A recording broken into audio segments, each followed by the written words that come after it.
안녕하세요. 토큰포스트 퇴근길 브리핑입니다. 오늘 스마트폰 앱을 열어 확인한 암호화폐 계좌는 아마 온통 붉은색이었을 겁니다. 네, 사실 오늘 시장 분위기가 전반적으로 좀 무겁게 가라앉아 있죠. 맞습니다. 그런데 온체인 데이터 깊숙한 곳을 들여다보면 아주 기이한 현상이 하나 포착되거든요. 기이한 현상이라면 어떤 걸 말씀하시는 거죠? 시장이 붉은 피를 흘리며 하락하고 있는데 정작 이 생태계를 움직이는 진짜 큰 돈은 단 1달러도 밖으로 빠져나가지 않았다는 점입니다. 아, 수급의 역설이네요. 그렇죠. 2026년 4월 15일 수요일, 오늘 심층 분석의 미션은 분명합니다.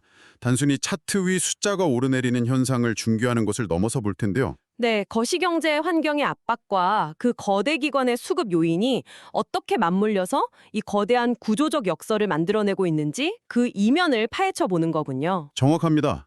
그럼 오늘 시장 흐름 요약부터 먼저 짚어주시죠. 네, 오늘 시장은 표면적으로 드러나는 가격 변동하고 그 이면에 흐르는 자금의 실제 방향성이 완전히 분리된 상태라고 보시면 됩니다.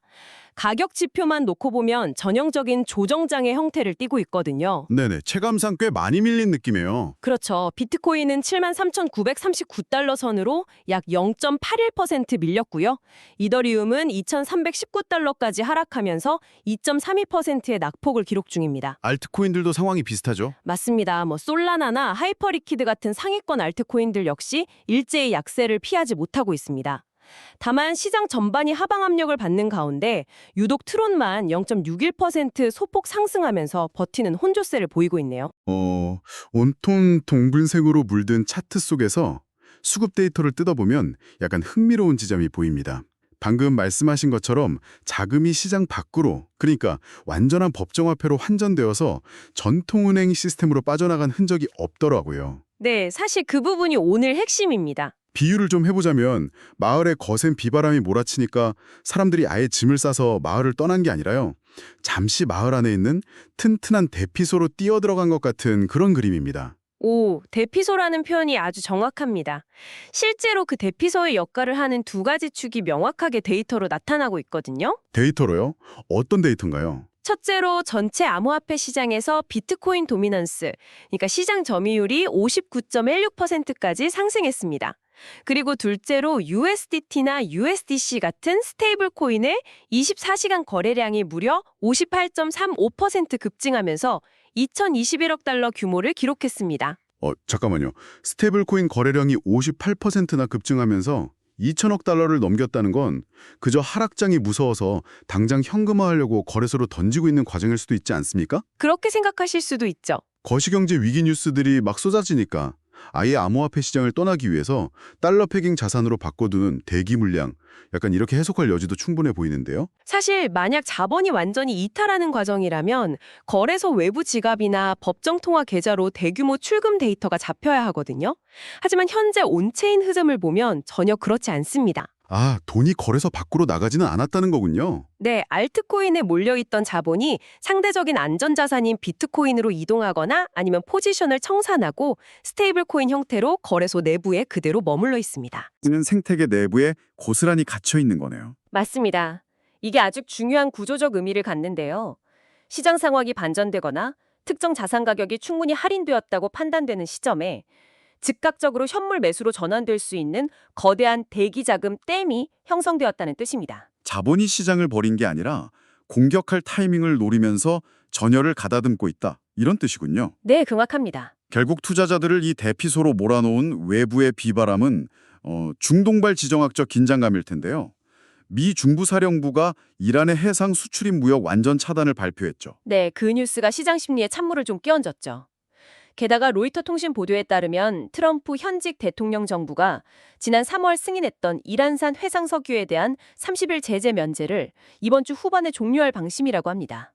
이 거시경제 변수로서 이란산 석유 제재 면제 종료가 시장에 미치는 파급력은 절대 작지 않습니다. 지난 3월 면제 조치로 대략 1억 4천만 배럴 정도의 석유가 글로벌 시장에 유입될 수 있는 숨통이 튀었었잖아요. 그렇죠. 그런데 이 공급망이 다시 막히게 되면 국제유가가 즉각적으로 들썩일 수밖에 없거든요. 에너지 가격 상승은 또 곧바로 인플레이션 우려를 자극하게 됩니다. 아, 유가가 오르면 물가 잡기가 힘들어지니까요. 맞습니다. 이는 다시 중앙은행의 금리 인하 속도를 늦추거나 긴축 기조를 연장시킬 수 있다는 시장의 불안으로 이어지죠.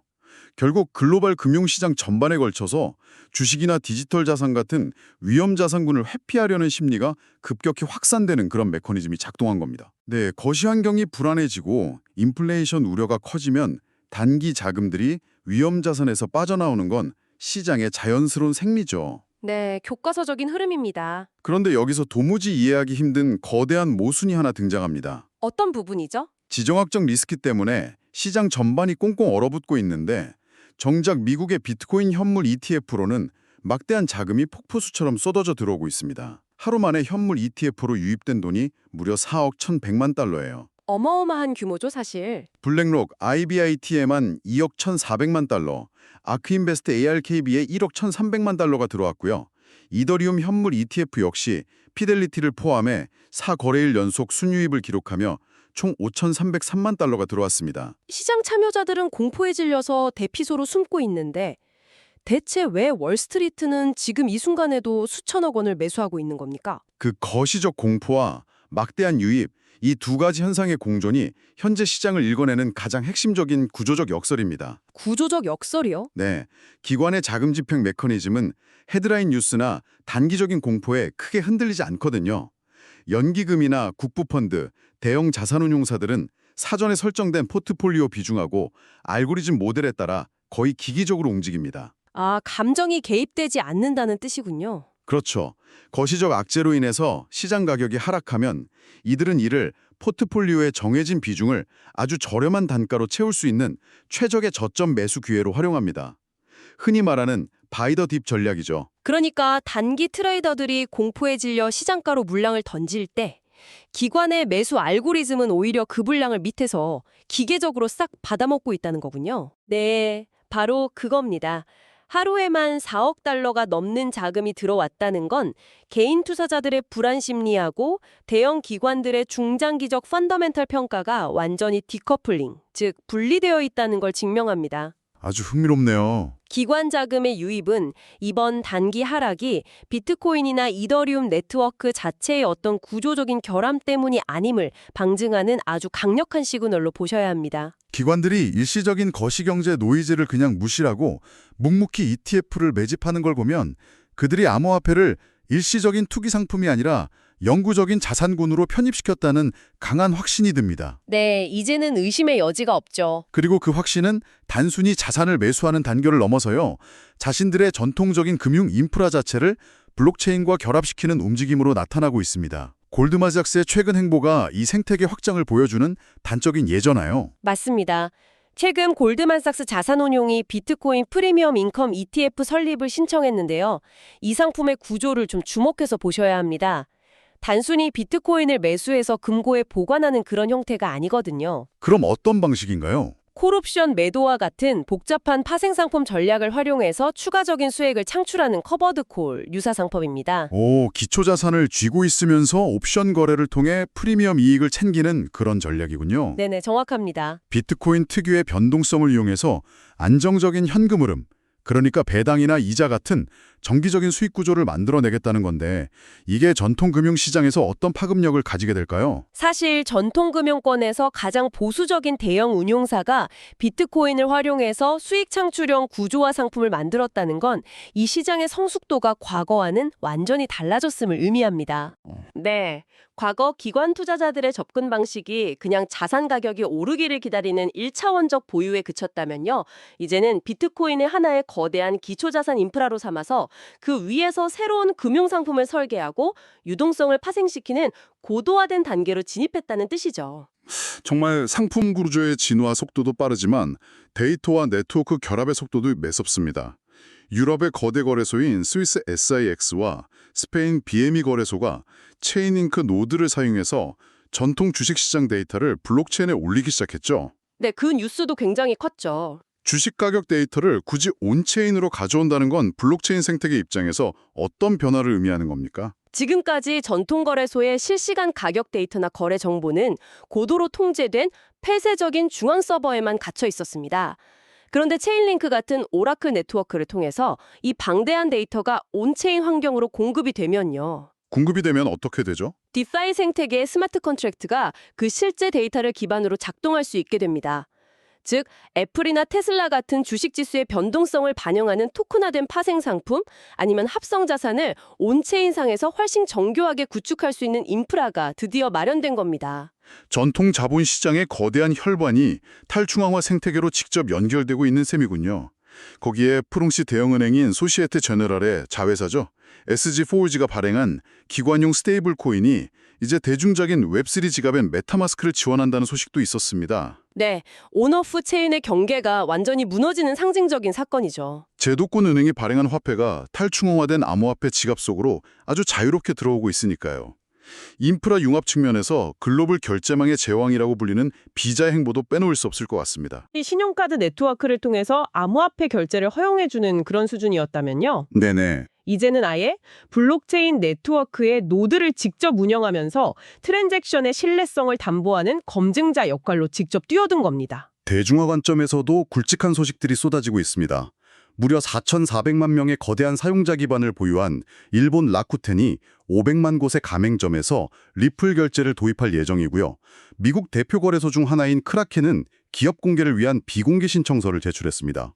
전통금융의 거인들이 하나둘씩 이 생태계의 중심부로 들어오면서 시장의 토대가 정말 굳건해지는 과정이 눈에 보입니다. 골드만삭스의 파생 상품 설계, 유럽 대형 거래소의 데이터 온체인화, 비자의 네트워크 검증인 합류, 그리고 일상결제 도입과 거래소의 제도권 상장까지 이 파편화된 뉴스들을 하나로 연결해보면 하나의 거대한 퍼즐이 완성됩니다. 어떤 퍼즐인가요? 기관 투자자 입장에서는 지금 당장의 비트코인 가격이 7만 달러인지 6만 5천 달러인지는 사실 크게 중요하지 않을 수 있다는 거죠. 그들은 생태계의 펀더멘털과 인프라가 확장되는 본질적인 변화에 지금 자본을 투입하고 있는 겁니다. 맹목적일 정도의 장기적인 믿음을 보여주는 아주 극단적인 사례가 하나 있죠.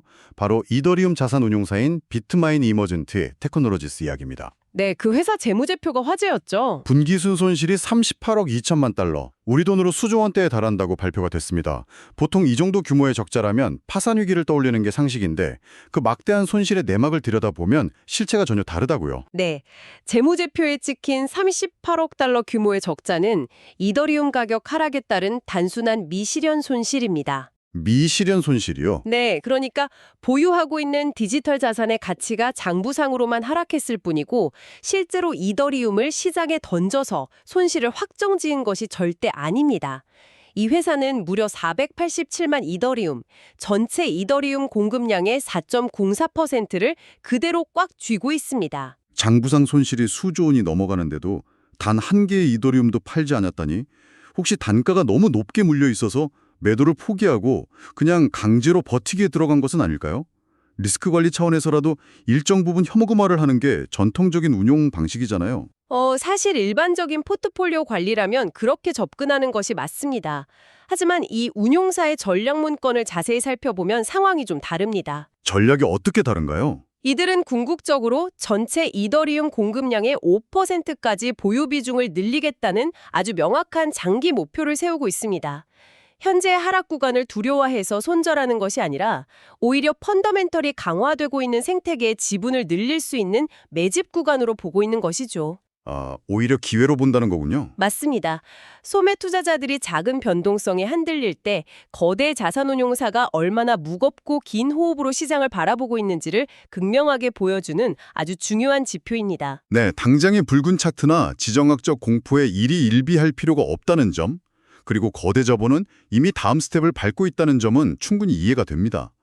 그렇다면 오늘 분석을 바탕으로 시장 참여자들이 향후 방향성을 가늠하기 위해 당장 모니터링해야 할 관전 포인트는 무엇인지 정리해 주시죠. 네, 가장 조심해야 할 뇌관은 파생상품 시장이 만들어내는 변동성입니다.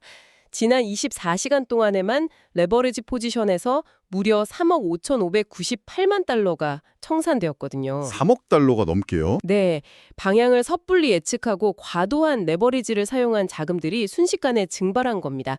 현재 파생상품 시장의 거래량은 8,444억 달러 규모로 현물 시장을 완전히 압도하고 있습니다. 꼬리가 몸통을 흔드는 장세네요. 정확합니다. 꼬리가 몸통을 흔들고 있기 때문에 거시적인 뉴스 헤드라인 하나에 위아래 양방향으로 급격한 변동성이 언제든 발생할 수 수 있다는 점을 주의하셔야 합니다. 현물 시장의 아주 작은 움직임이 파생상품 시장의 연쇄청산을 촉발하는 도화선이 될 수 있으니까 무리한 포지션 진입은 피해야 할 시점이군요. 그럼 방향성을 읽기 위해 주시해야 할 핵심 변수나 이벤트는 어떤 것들이 있습니까? 시장 해석의 기준점이 될 두 가지 요소를 지켜보셔야 하는데요. 첫째, 이번 주 후반으로 예정된 트럼프 현직 대통령 정부의 이란산 석유 제재 면제 종료 여부와 그에 따른 글로벌 유가의 반응입니다. 거시 변수군요. 네, 이 거시 변수가 글로벌 시장의 위험 회피 심리를 얼마나 지속시킬지를 결정지을 것입니다. 그리고 둘째, 앞서 언급했던 2천억 달러 규모의 막대한 스테이블 코인 거래량입니다. 아까 말씀하신 그 대피소 자금이요. 네, 맞습니다. 대피소에 머물고 있는 이 방대한 대기성 자금의 흐름을 추적하는 것이 아주 핵심입니다. 스테이블 코인 거래량이 줄어들고 비트코인이나 이더리움, 현물 거래량이 유의미하게 늘어나는 시점이 온다면요. 그것은 하락을 기다리던 기관과 스마트머니의 대기 자금이 마침내 시장으로 재투입되어서 실제 매수 압력으로 전환되고 있다는 결정적인 신호가 될 것입니다. 톤이 되겠군요. 오늘 거시적인 악재 속에서도 꿋꿋이 유입되는 ETF 자금, 그리고 비자, 골드만삭스, 유럽 대형 거래소들이 블록체인 인프라 깊숙이 뿌리를 내리는 과정을 심층적으로 분석해 보았습니다. 네, 시장의 체질이 완전히 바뀌고 있다는 걸 확인할 수 있는 시간이었죠. 맞습니다. 이 거대한 경계의 붕괴 속에서 시장 참여자들 스스로 한 번쯤 고민해 볼 만한 질문을 던져봅니다. 과연 미래에는 암호화폐 시장에서 발생하는 10%, 20%의 가격 조정을 여전히 두려운 크립토만의 위기라고 부르게 될까요? 아니면 나스닥의 기술주들이 그러하듯 거시경제와 연동된 신흥 기술주의 자연스러운 숨고르기 정도로 해석하게 될까요? 블록체인과 전통금융의 경계가 완전히 허물어지고 있는 지금 어쩌면 우리가 매일 바라보는 차트의 의미 자체가 근본적으로 달라지고 있는지도 모릅니다. 지금까지 토큰포스트 퇴근길 브리핑이었습니다. 시장의 흐름과 뉴스의 맥락을 이해하는 데 도움이 되길 바랍니다.